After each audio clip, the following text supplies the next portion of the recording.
पंढरेश्वरला पोरं सहित सांभाळता येत नाहीत. हो भंडरेश्वर, तुम्हाला लहान लेकरं पण सांभाळता हा येणार तुम्ही हा आजूबाजूला नाही ना अजून तुम्ही.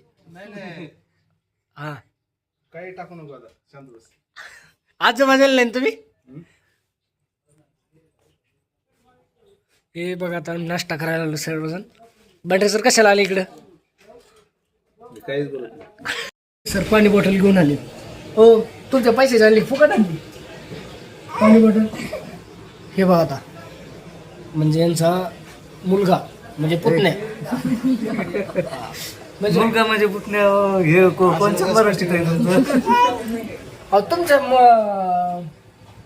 बंधूचं म्हणलं तुमचा फोन झाला मुलगाच लागतो ना. मग का कोणत्या मराठीत आहे नाही. तर आम्ही आता सध्या नाश्ता करायला आलो. तर कंटिन्यू राहा पुढील ब्लॉकमध्ये.